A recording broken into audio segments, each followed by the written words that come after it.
Welcome to Ellie Scrubs In. Today, we're walking through percutaneous coronary intervention, or PCI, for the placement of a coronary artery stent, a procedure performed millions of times a year to relieve coronary artery blockages and restore blood flow to the heart. We'll focus on the radial artery approach, now considered the preferred access site due to lower complication rates. We'll also touch briefly on femoral access. As always, we'll guide you step by step with moderate detail, point out important instruments, highlight key pearls and pitfalls, and wrap up with post-op care and final thoughts. Let's scrub in.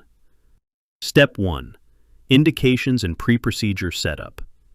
PCI is indicated for patients with acute coronary syndromes, including ST elevation, myocardial infarction, non-ST elevation myocardial infarction, unstable angina, and for elective treatment of significant coronary stenosis in stable ischemic heart disease. Patients are typically preloaded with dual antiplatelet therapy unless contraindicated. In the cath lab, the patient is placed supine on the fluoroscopy table. Cardiac monitors, pulse oximetry, and a defibrillator are on standby. Moderate sedation is given. The right radial artery is preferred for access unless contraindications exist, such as severe subclavian stenosis or abnormal anatomy. Step 2. Radial artery access and sheath insertion. The right wrist is positioned on a radial board and prepped with chlorhexidine. Local anesthesia is injected with a 25-gauge needle. A micropuncture needle is used to access the radial artery, often under ultrasound guidance. Once pulsatile blood flow is confirmed, a 0.018-inch wire is advanced, followed by placement of a 6 French introducer sheath.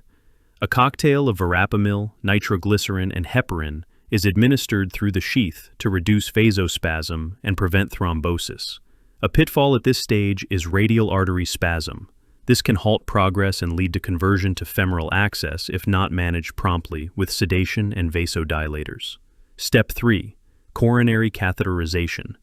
A 0.035-inch J-tip guide wire is advanced through the sheath and into the ascending aorta. Over this wire, a diagnostic catheter, commonly a Judkin's right or left, is introduced and navigated to the coronary ostia under fluoroscopic guidance. Once engaged, coronary angiography is performed by injecting contrast through the catheter and capturing images in multiple planes. This allows identification of the culprit lesion, assessment of collateral flow, and planning of the intervention. Pearl. Always confirm catheter placement before contrast injection to avoid dissection. Pitfall. Deep intubation or high-pressure injection in an engaged vessel can cause iatrogenic injury. Step 4. Guide catheter and wire advancement. A guiding catheter, often an EBU or JR4, depending on anatomy, is used for PCI. It is carefully positioned at the ostium of the target coronary artery. A 0.014-inch floppy-tipped coronary guide wire is advanced across the lesion with fluoroscopic guidance. Manipulation is done using a torque device, with real-time imaging ensuring the wire follows the lumen. This step requires finesse. Excessive torque or force can lead to wire perforation, especially in tortuous vessels or near bifurcations. Step 5. Predilation and stent placement. Once the wire crosses the lesion, a balloon catheter may be advanced to predilate the stenotic segment, typically using a semi-compliant balloon slightly smaller than the vessel diameter. After predilation, a drug-eluting stent mounted on a balloon catheter is advanced to the lesion site.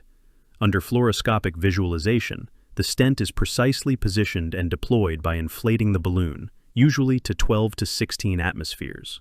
The balloon is then deflated and removed, and a post-dilation may be done using a high-pressure balloon to ensure full stent expansion and apposition. Pearl. Take time to optimize stent positioning. Malposition is a major cause of stent thrombosis. Pitfall. Failure to adequately size the stent or post-dilate can result in underexpansion. Step 6. Completion angiography and sheath removal. A completion angiogram confirms stent expansion, flow restoration, and absence of complications such as dissection, thrombus, or perforation. If all is satisfactory, the guiding catheter and wire are withdrawn. The radial sheath is left in place for a brief observation period, and then removed at the bedside using a radial compression device. Hemostasis is achieved over the next 1 to 2 hours. Femoral access may be used instead if radial anatomy is unsuitable. In that case, vascular closure devices like angioseal or manual compression are used post-procedure.